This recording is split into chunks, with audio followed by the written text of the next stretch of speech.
that we need to be.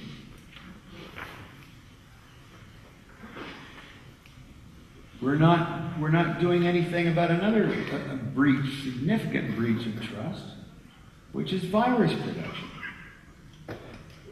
Now I have a Mac,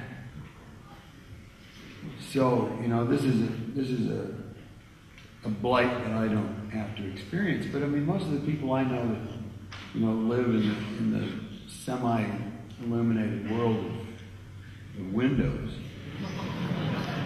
Now I know all of you are probably Linux leanings and you have your own problems, but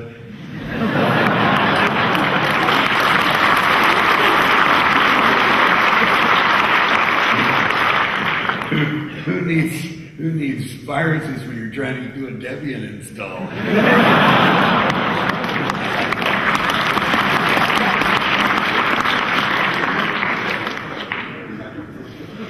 But I mean, the people I know that have Windows machines, live in a continuous hell. I mean, there are a lot of reasons why they live in a continuous hell. There are also the people who make them use those machines. Never mind that. I don't see us doing very much about this, and these things are coming from our community to a large extent. I mean, you can make a case, and I've made it, and I believe it, that a virus is a form of expression and is legally protected. But it's not morally protected.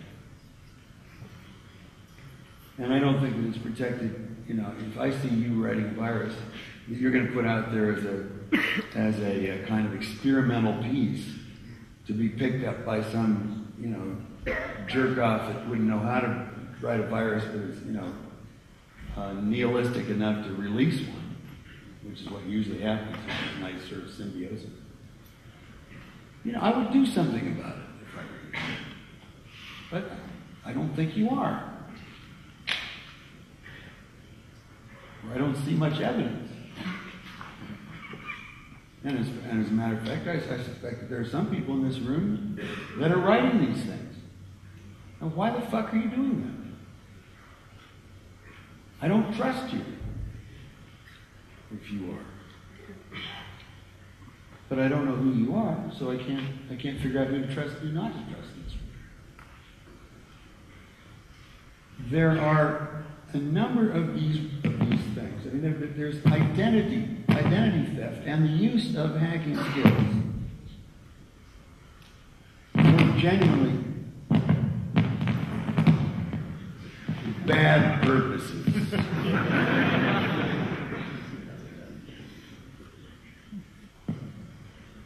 Bad purposes.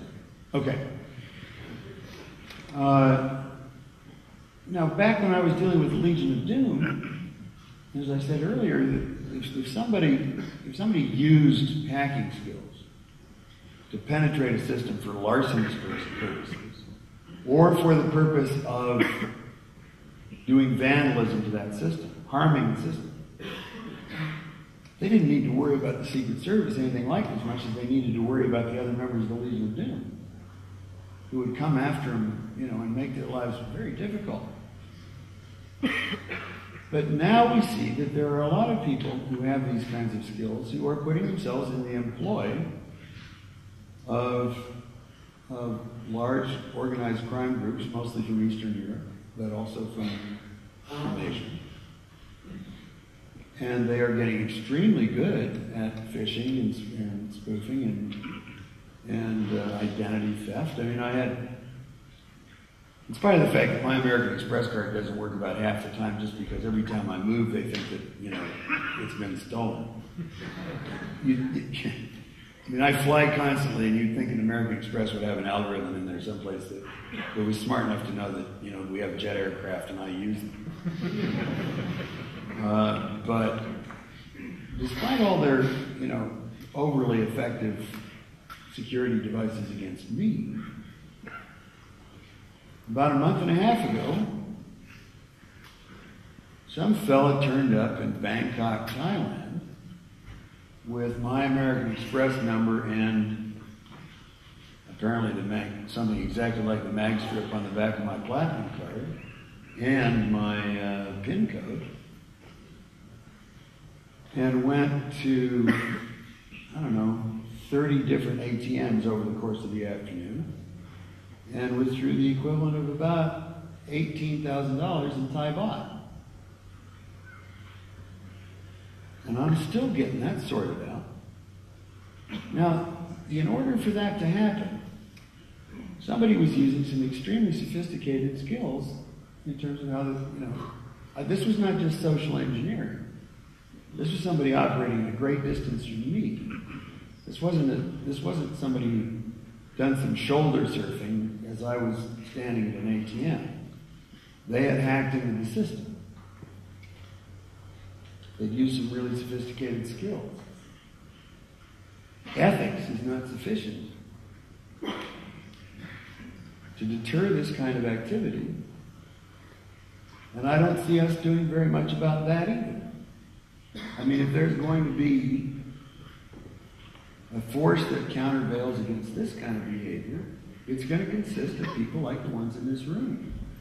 What are you doing about it? I'd say next to nothing. Because your sympathies kind of lie with them.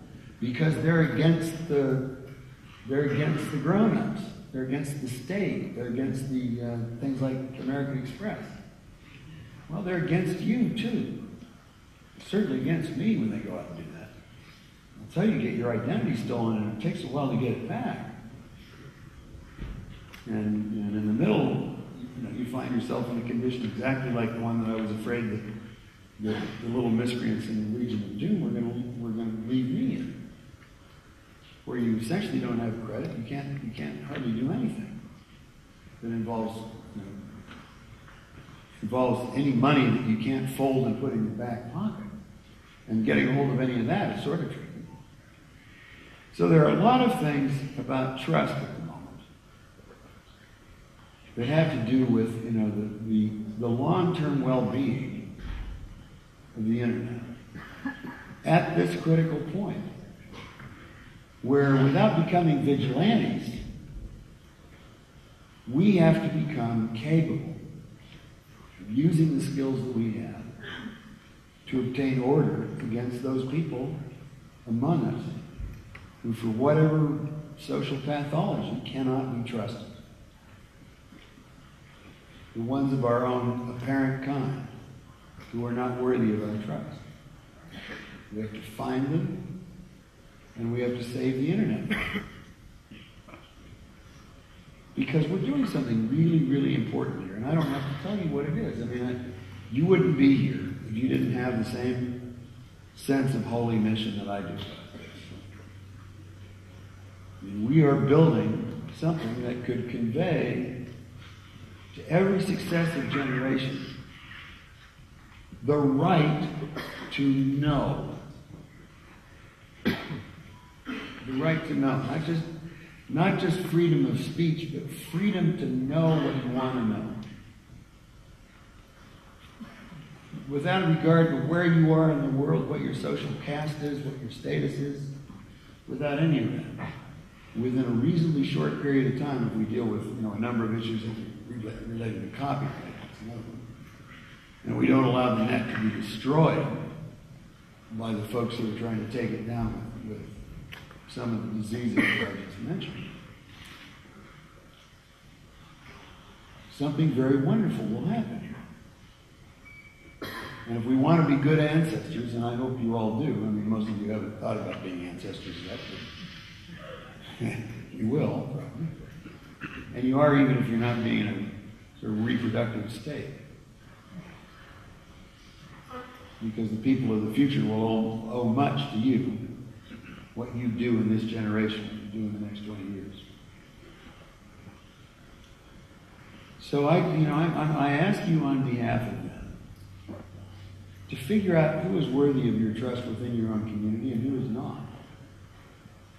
And see if we can't do something about dealing with those that obviously are not.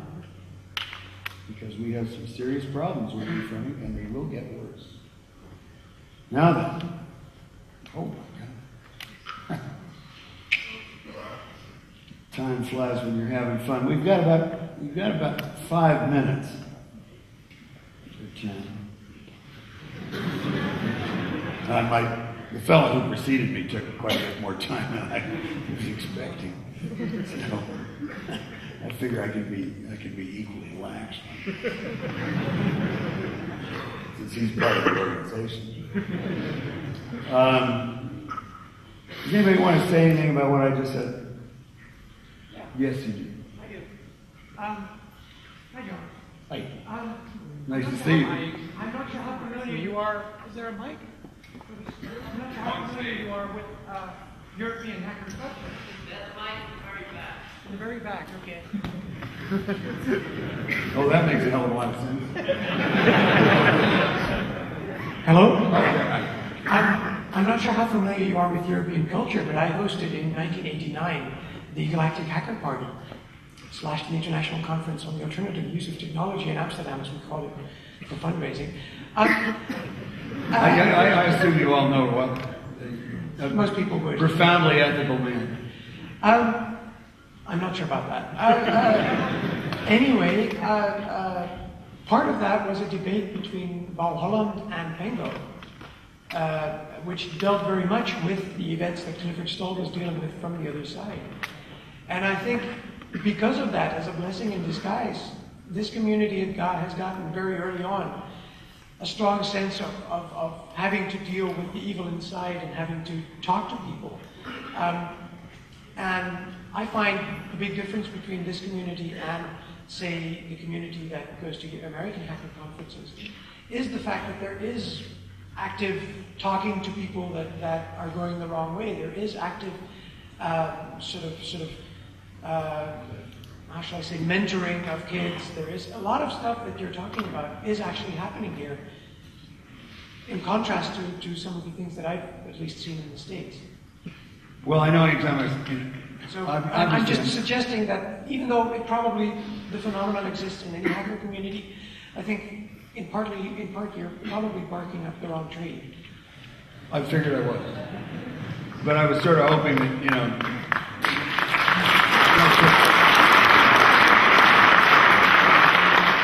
I was sort of hoping that some of you would go out and bark up the right tree. That's all. No, I mean, I don't get the impression that this is a room filled with, malignant people. And I remember, when I first heard about you, I was a little spooked at you, and then I saw a bumper sticker that Hackticket put out that said, "I heart your computer." I thought, these people can't be all bad. Anybody else?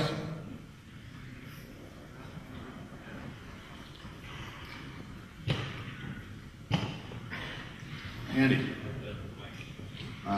My idea was, when you said you have a mission, of course this was a provocation to us, thank you, that what we need in the end is uncertainty. I think this is the only answer to security, surveillance and all this, and I don't agree with Tim that we need more trust. I mean, we have to trust the people we know and we work with. There doesn't have to be a kind of national trust or something like this, or society trust. This is nonsense. We need uncertainty. Oh, I agree. I mean, uncertainty is the very best tool for dealing with, large structured institutions. They hate it. You can get a large organization to behave if you stand over it with the monkey wrench, sort of shaking in your fingers, and make them uncertain about when you might drop it. You don't ever have to drop it at all. You just have to make them uncertain about when you might. So I just have a question about trustworthiness of organizations. I mean, EFF as well as CCC was created as calling themselves NGOs, non-governmental organizations. I mean, there was some years ago in that time this contest for PGOs, for post-governmental organizations, which was maybe a joke, maybe an evolutionary idea. What do we do in a time where governments fail, or they just, they stop to exist in some areas? And so, well, we have reached that point, pretty sure, that governments start to disappear in maybe areas that are important, that there are institutions. My question to you would be,